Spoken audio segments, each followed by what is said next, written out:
보도에 따르면 자유한국당의 이번 민생볼모 국회 봉쇄작전은 주호영 의원이 기획하고 나경원 원내대표가 황교안 대표의 재가를 받아서 전격 실행한 것이라고 합니다. 자유한국당에서는 이 정치기획이 12월 10일 아닌 20대 국회가 끝날 때까지 국회를 완전히 멈춰 세울 수 있는 신의 한 수라 판단하고 환호했다고도 합니다. 황교안 대표가 보고를 받고 단식 중단을 결정했다는 이야기도 있습니다. 자유한국당이 굳이 199개 안건 하나하나에 필리버스터를 걸었던 이유는 분명해 보입니다. 그러나 자유한국당의 국회 마비, 국회 봉쇄 기도는 완벽하게 격퇴되었습니다. 일종의 인질극과 같은 법질극은 우리의 단호하고 분명한 대응에 의해서 퇴치되었습니다. 우리 당은 정확히 대응했고 자유한국당의 민생 볼모 국회 봉쇄 작전은 완벽히 실패했습니다. 그러나 이런 정치 기획에 성패와 관계없이 민생을 볼모로 잡고 20대 국회가 끝날 때까지 국회를 전면 봉쇄하려고 기도한 반의회주의 정치 폭거의 상처를 치유하고 국회를 정상화하고 원상 복구시키는 일은 매우 시급하고 중요합니다. 그 출발은 자유한국당이 199개 안건에 대한 필리버스터를 철회하고 비쟁점, 민생, 경제 법안 처리의 길로 나서겠다는 분명한 의지를 밝히는 것임을 강조합니다. 어제 오신환 원내대표가 제안했던 원포인트 본회의 개최의 제안을 자세히 살펴보았습니다.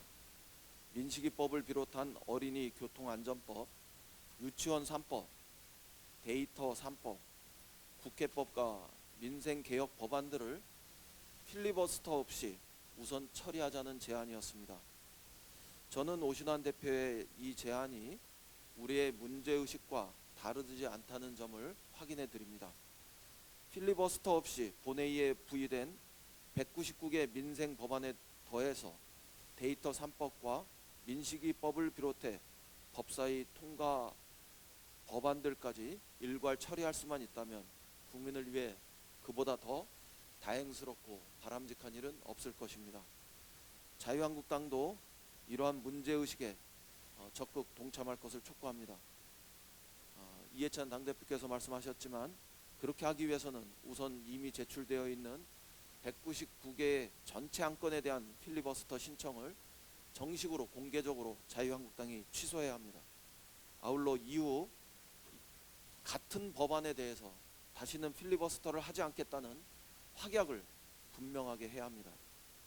자유한국당이 우리의 이 건설적인 제안마저 필리버스터의 수단으로 역이용할 가능성이 있기 때문입니다. 이것이 자유한국당에게 주어진 마지막 기회라는 점을 명심하기 바랍니다. 지금이라도 민생을 볼모잡아 국회 봉쇄를 시도한 것을 사과하고 원상 회복의 그 길에 나선다면 아직도 자유한국당에게 길은 열려 있다는 점을 충고합니다. 우리의 이 같은 마지막 선의마저 거절한다면 우리는 국회법이 정한 절차에 따라서 또 다른 선택과 결단에 의한 국회 운영의 길로 나설 수밖에 없다는 점을 거듭 강조합니다. 대한민국 국회에 자유한국당만 있는 것은 아닙니다. 국회법 절차에 따라서 자유한국당을 제외한 모든 정당과 정치 세력이 연합해서 국회를 민주적으로 운영하고 또 정상화할 수 있는 방안은 얼마든지 열려 있습니다. 자유한국당이 빠지니 국회가 더 잘 돌아간다는 평가를 받는 그런 기회를 우리가 만들 수도 있습니다. 부디 자유한국당이 우리의 제안에 대해서 응하고 마지막 기회를 놓치지 않길 바랍니다. 오늘이 내년 예산안 처리를 위한 법정 시한 날이지만 아직 내년 예산과 관련해서 감액 심사도 끝내지 못했고 증액 심사는 시작도 하지 못한 이런 상태입니다. 올해도 예산안에 지각 처리했다는 꼬리표를 붙게 된 이 점에 대해서는 국민 여러분께 송구한 마음을 전합니다.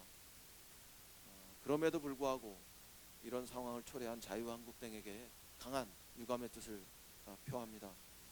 내년도 예산은 확장 재정을 통해서 민생 경제에 활력을 불어넣고 일자리와 산업 경쟁력을 강화시킬 정말 천금같이 소중한 예산입니다.